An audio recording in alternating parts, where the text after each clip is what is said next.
I showed her black gospel music, and then she was like, "Whoa, this is like totally different." I'm like, "Yeah, because it got more influences of like after the African diaspora. You know, it got hip hop, it got I say hip hop now, but you know, it got them jazz blues influences, and you know, I feel like white just like alternative, you know, worship music, it doesn't have that soul that we have. You feel me? Yeah. When I hear Tasha Cobb sing, I want to go on my, I want to, you know, I want to worship. When I hear Sheer sing, I want to, you know, I want to put my hands up and, you know, have tears run down my face, you know. But everybody feel their Holy Ghost differently, and I think that's really interesting. I actually never talked to nobody about like that perspective, because she never knew that. You know, I was glad I was like able to educate her on that, and I educate her a lot on like my culture, you know, with black music, because she said I listen to everything. You know, like my music stuff ranged from like the 1960s, like 40 years before me. I'm listening to like Sam Cooke, you know, I'm listening to everything just because I love music. You know. Yeah.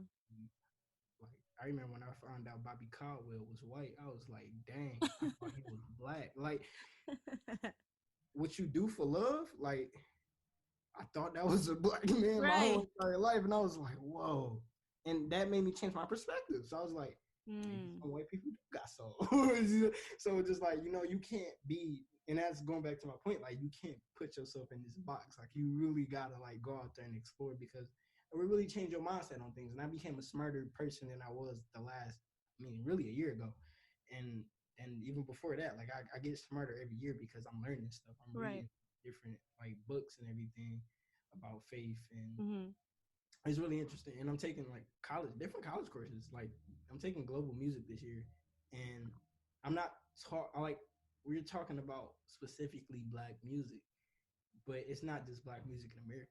I'm talking about Africa, France, Brazil. Like if we go over, because Everywhere. back then the African diaspora was, you know, Native Africans migrating to different places to find better opportunities, and then some of them came over here, and then, you know, hip hop was a thing, but it got those Latin backgrounds, some African backgrounds. Like Right. it got those, hip hop is derived from that stuff. Same thing with jazz, old classical jazz. I'm talking about Yep. Louis Armstrong and like Charlie Parker and like all them. You know, that's a different influence. You feel me? So I'm enjoying that, because now I'm learning like, dang, this is a whole background. Like this ain't just one thing, you know. And I think that's what made, I'm a superhero geek too. Like you about to learn all about me in this one interview, but like I'm a I superhero love it. geek. Go ahead. I love Black Panther. Like that has been my favorite superhero before, you know, the movie.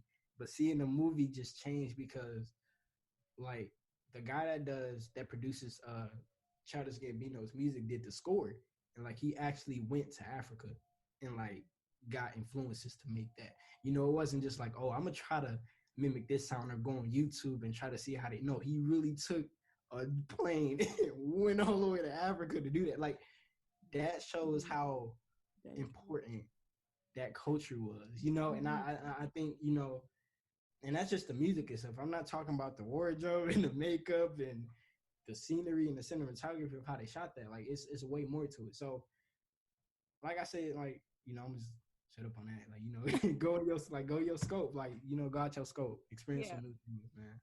Um. Love it. What was I about to ask you? Oh, um, you had said perspective. Just changing the perspective.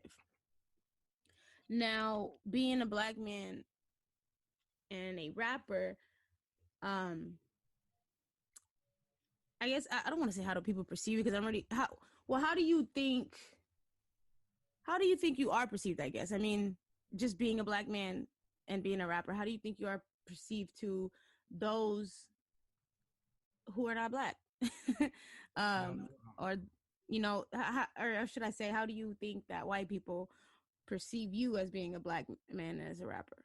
As a rapper, I'm just like every industry rapper. You know, I talk about drugs. I got jewelry on me. I actually own one chain. I don't even have it on me, but like, you know, jewelry, drugs. I like women. I mean, I do like women, but you know, I like multiple Degrading women. women. Yeah. You know, I'm out here. You feel me? And you know, I don't take care of myself. I'm seen as a thug or a gangster. I want to kill somebody, and that's what I talk about in my music. Um, and that's just plain as day. Like, um, that's just off. I think anybody white will like just look like, oh yeah, he a thug. I don't even dress like a thug. Like, and ain't no such thing as dressing like a thug. Like, I don't think nobody a thug. They just make bad choices, and it leads them down the wrong road. I wouldn't call them a thug. I just call them kid that just been led in the wrong direction.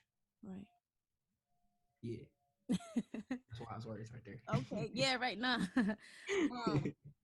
So I wanted to ask though, going back to we were talking about racism, and I asked if you thought it still existed. Now, do you think that we as Black people can be racist to white people?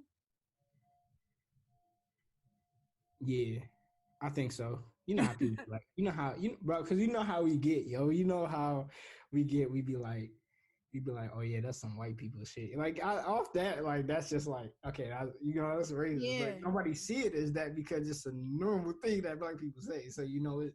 But I think like, yeah, we could, but it's not as offensive, like as people depict it. Mm-hmm. Do you Because think? I'm gonna go off that because, like, a lot of people say that, oh, you can't say that because that's racist towards us, and that's where the N word comes in. Yeah. But because that's the one that I get really uptight about with the hard R, and especially if they say it, it's like, bro, why you don't say that? And they Right.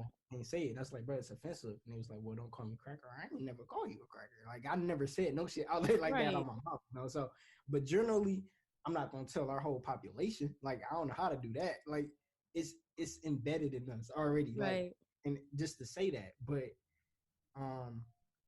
I think I think we can, but it just doesn't seem offensive because of what we dealt with, and people so. I wouldn't say what we deal with, what we dealing with right now. Like, Right. I wouldn't even say what we deal with. What we dealing with right now, and people are really hurt off that. And off the bat, they see it. And I'm saying stereotypes for sure because that's how they hop off the gate. Because I mean, some people see a white person out the gate, they like, oh no, I don't mess with that. Like, Right. I'm cool with that. Same thing with the relationship shit. Some people like, no, I'm not with that. You hear a white person rap, that's not what you gravitate towards. You feel me? Because it's a white person rapping. I mean, unless he Eminem. But really, for real. But I mean, that's his own issues and his own thing. But it's just, but Eminem ain't never said racist shit and just shit on a Black person. He never did that. So like I said, it's all about being open ears. But I think so. That answers your question. Do you think that we as Black people, though, like some of us who feel like we cannot be racist towards white people, do you think that they feel like that because we went through so much and our ancestors went through that? Do you think they feel like that? So at the end of the day, they feel because we went through all this and that, my ancestors went through this and that, I can say what I want and then not be racist.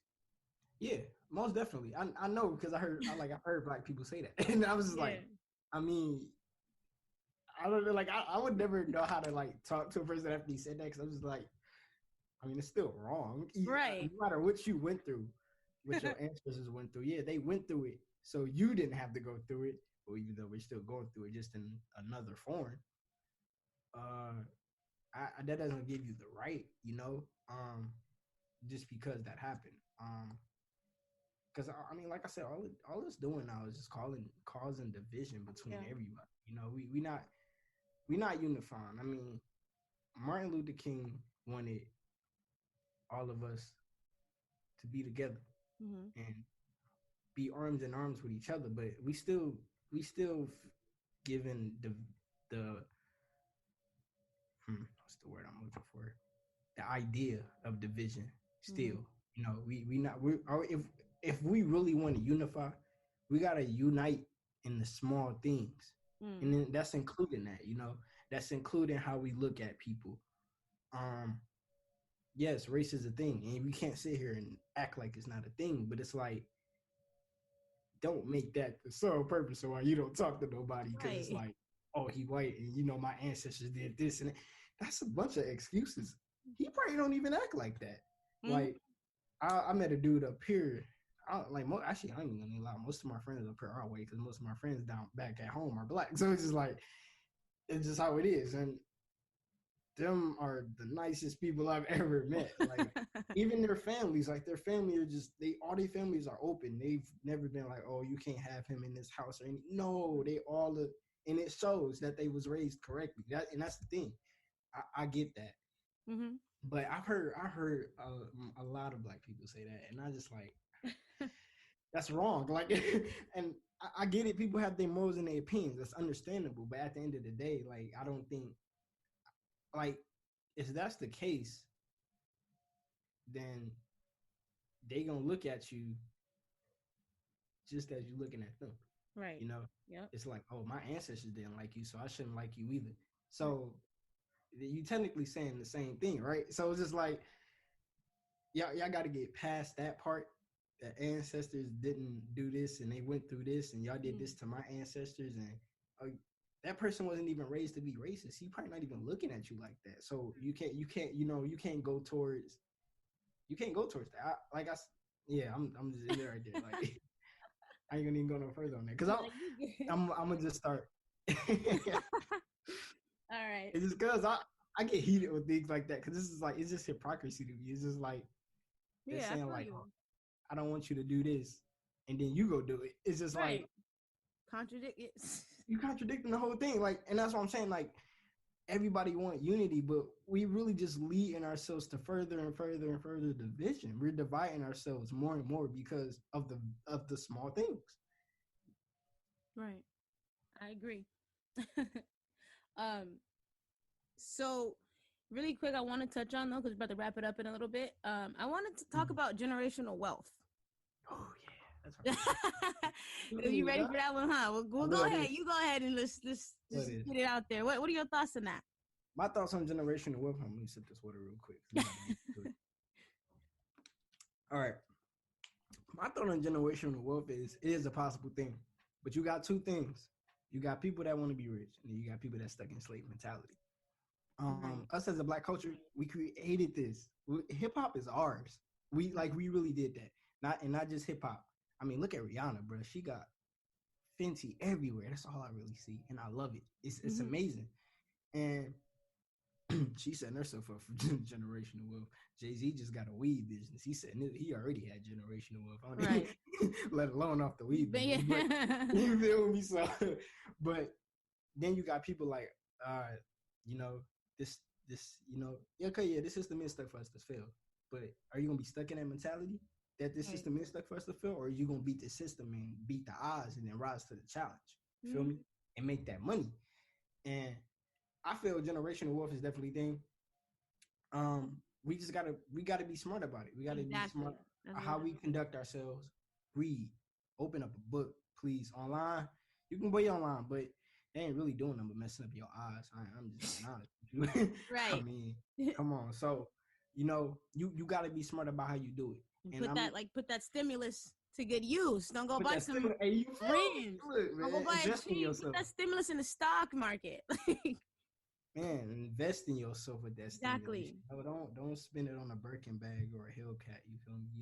Put it into something. I mean, probably would buy more equipment, but I got equipment, so I wouldn't buy equipment. But I'll save it. You feel me? Yeah. I save that money. I stack it up. I build a business. I build a label. I build a team. You feel me? I will make it to where everybody eat. And generational wealth, it's not just. I'm gonna say this because I believe generational wealth is just not your soul family. And setting your generation, like your family, and then your family after that, like going down. I don't believe that's setting just your family up for generation. I think that's setting up multiple families up for generation. Like, I think we got pioneers like Jay-Z he set his family up, but that's really just us. Look like, dang, that's an open book right there. You see what he just did? He came from selling crack out Marcy Projects to owning a streaming service, a record label, a clothing line. Like, it's really, I mean, it's like what his albums is called. It's a freaking blueprint. Like, you feel me? So, and that's what it is, I think that's setting your city